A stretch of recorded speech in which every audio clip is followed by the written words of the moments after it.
So good morning everybody, my self आचार्य विश्वेंद्र।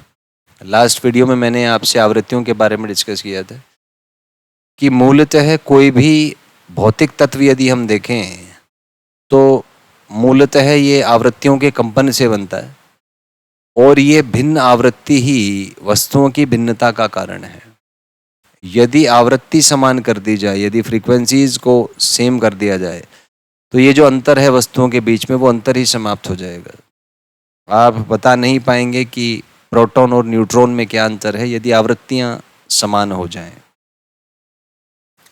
तो यही कारण है कि हमें विभिन्न आवृत्तियों को परिवर्तित करने की आवश्यकता पड़ती है, परंतु यदि आवृत्तियां एक हो गई तो फिर उसमें रचनात्मकता नहीं होगी। हम जीवन में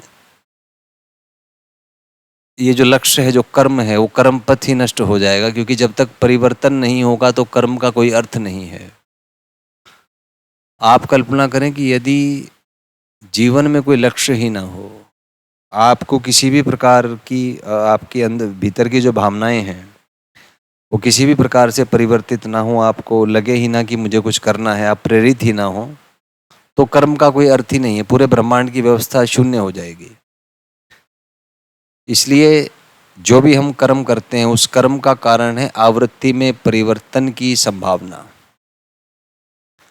आप सोचें, आप कोई काम कर रहे हैं, क्यों, उससे क्या हो जाएगा? उससे ये होगा कि आपको कहीं ना कहीं सुख की अनुभूति होगी। वह सुख मात्र आवृत्ति में परिवर्तन है।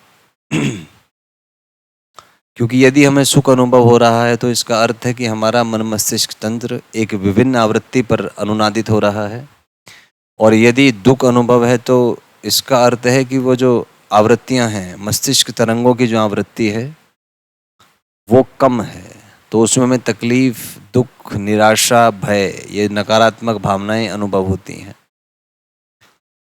और जीवन जो मैंने समझा है वो नकारात्मकता से सकारात्मक होने की तरफ की एक प्रक्रिया है। लेकिन जब आप इस यात्रा में होते हैं तो आप जब इस तथ्य से को समझ लेते हैं कि जीवन एक यात्रा मात्र है नकारात्मकता से सकारात्मक की तरफ, तब आपका ध्यान स्वतः शून्य के अनुदिश स्वयं को रूपांतरित कर लेता है, और उस शून्य में ही जीवन के सभी प्रश्नों का अर्थ समाहित है। ब्रह्मांड शून्य से ही प्रारंभ हुआ था और शून्य में ही विलीन हो जाएगा। अतः शून्य ही अनंत है और अनंत ही शून्य है। तो आप कुछ भी जानना चाहें ब्रह्मांड के विषय में तो सर्वप्रथम अपने को, स्वयं को शून्य करने का प्रयास करें। शांत बैठें, अपने मन के विचारों का निरीक्षण करें और उस चंचल मन में जो प्रक्रियाएं घटित हो रही हैं, जो भावनात्मक आवेग उत्पन्न हो रहे हैं, जो भय, डर, बेचैनी, उत्तेजना, छटपटाहट, बिलबिलाहट हो रही है, इसके परे सोचने का प्रयास करें तो आप स्थैतिक रूप से देख पाएंगे कि ऐसी पराभौतिक सत्ता आपके भीतर ही स्थित है जो किसी परिस्थिति में भी परिवर्तित नहीं होती, सुख या दुख के परे है। और यही वह परम सत्ता है जो अनादि और अनंत है, जिसके विकास के लिए ही आपने जन्म लिया है। अन्यथा जन्म लेने का कोई औचित्य नहीं है, कोई परिणाम नहीं है। मानव जन्म चेतना को अनुभव प्रदान करने की प्रक्रिया मात्र है, और मूल अस्तित्व पराभौतिक तत्वों का है। भौतिकता पराभौतिक तत्वों के संभावना के लिए एक तंत्र मात्र है। आप स्वयं में भी अनुभव करें, स्वयं में भी आपका मन प्रधान होता है। आप चाहें या ना चाहें, मन के अनुसार जब तक व्यवस्था नहीं है तब तक आप जीवन में सुख प्राप्त नहीं कर पाते। भीतर से आप तनावग्रस्त, बेचैन, परेशान, हैरान रहते हैं जब तक आपके मन के अनुसार चीज़ें व्यवस्थित ना हों। अतः मन या पराभौतिक तत्व ही मूल होते हैं और यही जीवन का उद्देश्य है। जीवन एक सतत यात्रा है जिसका परिणाम चेतना का विकास मात्र है। परंतु चेतना के विकास की इस प्रक्रिया में कई रास्तों से हम गुजरते हैं।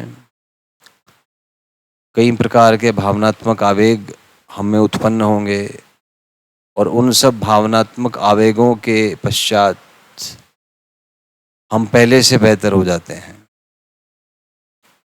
तो इस विषय में यदि बात करें तो जीवन का अर्थ चेतना की 7 अवस्थाएं मानी गई हैं। ये मान लीजिए ह्यूमन बॉडी है, इंसान का शरीर है, तो इसमें चेतना के 7 स्तर हैं जिनको 7 चक्रों से आप जान सकते हैं। पहला इसमें मूलाधार, दूसरा है स्वादिष्टान, तीसरा मणिपुर, चौथा अनाधा, पांचवा विशुद्ध, छठा आज्ञा और सातवां सहस्त्रार्थ। और ये जो चक्र हैं ये बेसिकली फ्रीक्वेंसीज को मैप करते हैं कॉन्शियसनेस की। जैसे आपको पता होगा कि विबग्योर का जो स्पेक्ट्रम है, ये विबग्योर इस पूरे को मैप करता है। वॉयलेट कलर सहस्त्रार्थ चक्र को रिप्रेजेंट करता है, तो इसका जो रंग होता है वो वॉयलेट होता है, बैंगनी। फिर आपका इंडिगो, आज्ञा चक्र, फिर ये अनाता। तो इस प्रकार से ये पूरा का पूरा एक फ्रीक्वेंसी स्पेक्ट्रम है। जो इलेक्ट्रोमैग्नेटिक वेव्स का स्पेक्ट्रम है वही स्पेक्ट्रम हमारे चक्रों का भी है। तो यदि इस प्रकार से देखें तो जीवन का उद्देश्य केवल जो मस्तिष्क तरंगे हैं उनकी आवृत्ति को परिवर्तित करने का है और निचले स्तर से उच्चतम स्तर तक जाने का है। या दूसरे शब्दों में कहें कि चेतना के जन्म लेने के पीछे का उद्देश्य चेतना का मूलाधार चक्र से सहस्त्रार्थ चक्र तक जाने की प्रक्रिया मात्र है। सहस्त्रार्थ चक्र पर चेतना पहुंचने के पश्चात आप परम शून्य को प्राप्त कर लेते हैं, परब्रह्म की स्थिति को प्राप्त कर लेते हैं। इसे महासमाधि कहें, निर्वाण कहें, मोक्ष कहें, पूरे ब्रह्मांड की व्यवस्था आप समझ लेते हैं। ब्रह्मांड किन नियमों के अनुसार कार्यरत है, कौन से वह पराभौतिक तत्व हैं जिनके आधार पर ब्रह्मांड कार्यरत है, ये पूरी व्यवस्थाएं आप सहस्त्रार्थ चक्र पर जब आपकी चेतना पहुंच जाती है तब उससे आप समझ सकते हैं। अब इसमें प्रश्न आता है कि इसमें माइंड या मन का क्या योगदान है। तो आप ऐसा समझे कि मन शरीर और चेतना के माध्य संवाद का माध्यम मात्र है। शरीर और चेतना परस्पर मन द्वारा जुड़े हुए हैं। मन जिसमें भावनाओं का संग्रह है, जिसमें जानकारी का संग्रह है, और जानकारी भी मौलिक रूप से ऊर्जा के रूप में ही संग्रहित होती है और ऊर्जा को हम तरंगों की आवृत्ति से संबंधित कर सकते हैं।